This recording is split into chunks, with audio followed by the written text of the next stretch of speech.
New Year's Eve, a night of hope, reflection, and anticipation. But what happens when the future isn't brighter? When the world we know collapses in the blink of an eye? Tonight we delve into midnight fallout, where celebration turns to chaos, and survival is the only resolution. The rooftop buzzed with life. Golden string lights draped across the railings, illuminating the faces of partygoers. Music pulsed through speakers, and laughter echoed as champagne glasses clinked. Emma stood at the edge of the railing, gazing down at the city below. Jamie sidled up next to her, holding 2 flutes of champagne. Still staring into the void. "It's New Year's Eve, Emma. Relax for once." Emma smirked faintly. "I'm relaxed." Jamie raised an eyebrow. "You're gripping that railing like it's about to fly away." Emma glanced at her hands and loosened her grip. "Fine. Maybe I'm observant." Jamie handed her a glass. "Observing what?" Emma looked down at the streets. The crowds were dense, too dense, and their movements seemed frantic, almost chaotic. "The energy's weird tonight," she said. "Doesn't it feel off to you?" Jamie sighed. "You know what's off. You're at a rooftop party and still managing to find something to brood about." Emma ignored him, her unease growing as she noticed the faint flicker of a streetlight below. The rooftop lights blinked once, twice, then died, plunging the party into darkness. Nervous laughter rippled through the crowd and phones lit up like fireflies as people reached for their screens. "Power outage?" Jamie guessed, pulling out his own phone. Emma frowned. The music had stopped, leaving the air eerily silent. "I don't think so," she said. A brilliant flash lit up the skyline. For a brief moment, it painted the entire city in stark white. Then the boom came.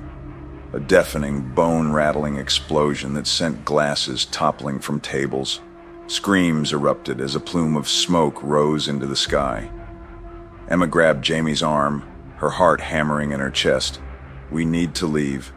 Now!" Another explosion tore through the air, closer this time. The shockwave sent partygoers stumbling, some falling to their knees. Emma scanned the horizon. Fires had started to spread, their orange glow flickering ominously. Jamie stared at her wide-eyed. "What's happening?" Emma didn't answer. She didn't know. The stairwell was a crush of bodies, people shouting and shoving as they scrambled downward. The echoing footsteps and panicked cries created a cacophony that made Emma's head spin. "Jamie, stay close," she shouted, gripping his arm tightly. "Stay close?" Jamie panted. "I can barely breathe." A man ahead of them tripped, sending others tumbling. Chaos erupted as people fought to regain their footing, their fear transforming into anger. Emma pressed against the wall, dragging Jamie with her. "Let them pass," she whispered. "We'll move when it clears." The descent felt endless, but eventually they reached the lobby. Glass littered the floor and the doors had been wrenched off their hinges. Outside, the streets were unrecognizable. Fires burned in the distance, their smoke staining the sky. Abandoned cars were scattered across intersections, some still idling. The crowd from the rooftop spilled onto the pavement, their panicked voices blending into a chaotic symphony. "Where do we go?" Jamie asked, his voice shaking. Emma scanned the scene. "Away from the fires. We need to find somewhere safe." "Safe?" Jamie laughed bitterly. "What does that even mean right now?" They found refuge in a narrow alley, where a small group of people had gathered around a battery-powered radio. Emma knelt beside them, straining to hear the crackling broadcast. Multiple explosions reported in major cities. Power grids have failed across the eastern seaboard. Officials suspect coordinated cyber attacks. Jamie's breathing quickened. Cyber attacks? Are they serious? Emma stared at the radio, her stomach sinking. "This isn't random," she said. "Someone planned this. Planned what? A woman in the group snapped. The end of the world? The radio crackled again, the broadcaster's voice drowned out by static. The group fell silent, the weight of the situation sinking in. Jamie turned to Emma. What do we do? Emma hesitated. We survive. The streets were a nightmare.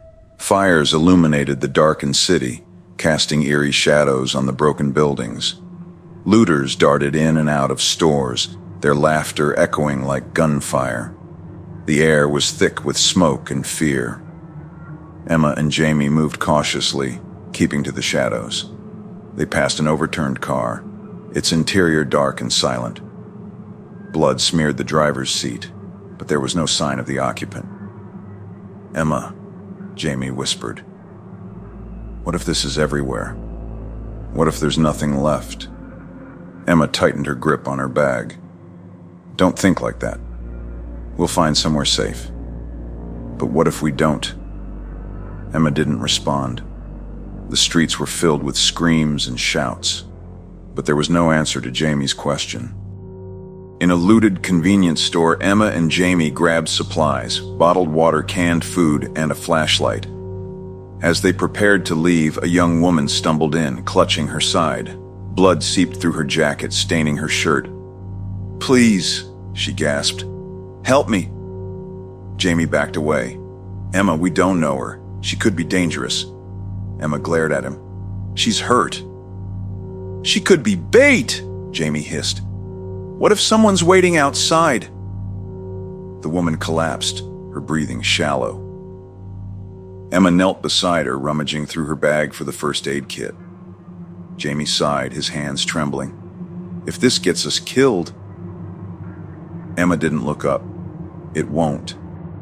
They climbed to the rooftop of another building, the city spread out before them like a battlefield. Fires raged in every direction, their glow staining the dark sky. Midnight came and went with no fanfare, no countdown, no cheers, just silence. Jamie leaned against the railing, staring at the destruction. Happy New Year, he said bitterly. Emma clutched her bag, her knuckles white. This isn't the end, she said softly. It's just... different. Jamie looked at her, his face hollow. And if it's worse? Emma didn't respond. She didn't have an answer. When the systems we depend on fail, what's left? Fear, hope, or something in between? Thank you for joining us for Midnight Fallout. If this story gripped you, don't forget to like, subscribe, and share for more tales of fear and survival.